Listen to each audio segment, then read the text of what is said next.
पहिले पाक करून घ्यायचा. इथे 1 वाटी साखर घेतली. आता ही दुसरी वाटी साखर, 2 वाट्या साखर घेतली. 2.5 वाटी पाणी,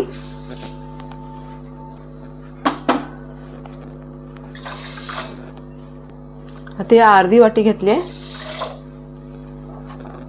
वेलची आणि थोडासा लिंबाचा रस. आता हे हलवून घ्यायचं आहे चांगलं.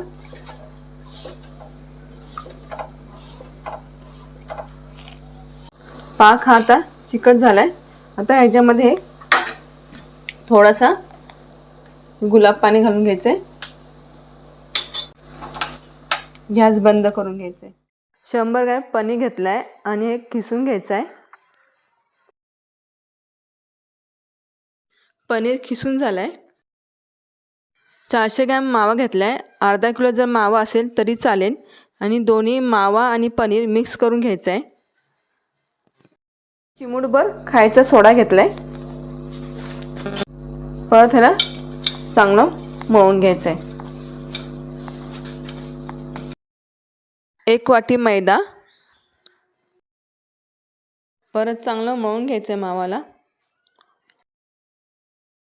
गुलाबजामचं पीठ थोडं घट्ट झालं आहे. आता थोडं दूध घालून घ्यायचं आहे. जास्त नाही घालायचं आहे, थोडंच घालून घ्यायचं आहे दूध.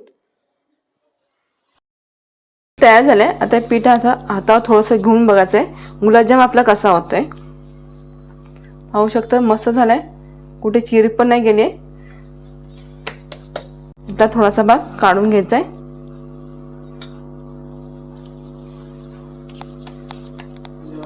हा ऑरेंज कलर घेतलाय. ऑरेंज कलर ह्याच्यात घालून घेतलाय. मळून घ्यायचंय.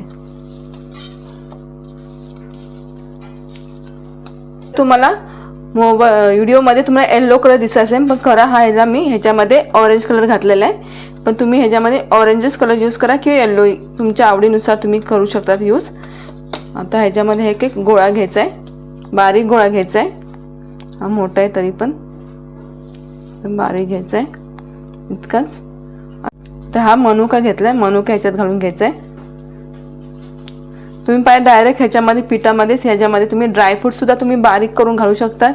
काजू बदाम बारीक करून ते सुद्धा घालून तुम्ही करू शकता.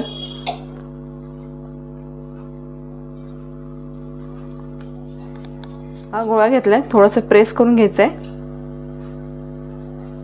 अशी थोडीसं असं वाटी टाईप करायचं आणि हे ह्याच्यामध्ये घालून घ्यायचं आहे.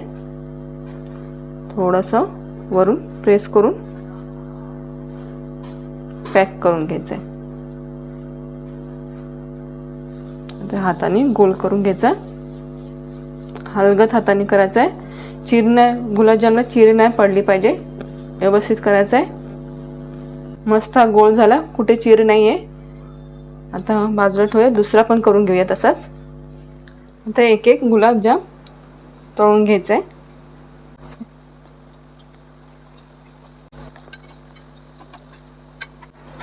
बारीक गॅस करून हे तळून घ्यायचे आहेत. असे काळे होईपर्यंत गुलाबजाम पाकात घालून घ्यायचे. तासासाठी बाजूला ठेवायचं आहे, म्हणजे ह्याच्यामध्ये गुलाबजाम मध्ये चांगला पाक मुरला जाईल. मस्त असे काळे गुलाबजाम तयार झालेत. ह्याच्या आतमध्ये सुद्धा किती मस्त वाटते. तुम्हाला माझा हा व्हिडिओ कसा वाटला ते मला कमेंट करून सांगा आणि लाईक आणि सबस्क्राईब करायला विसरू नका.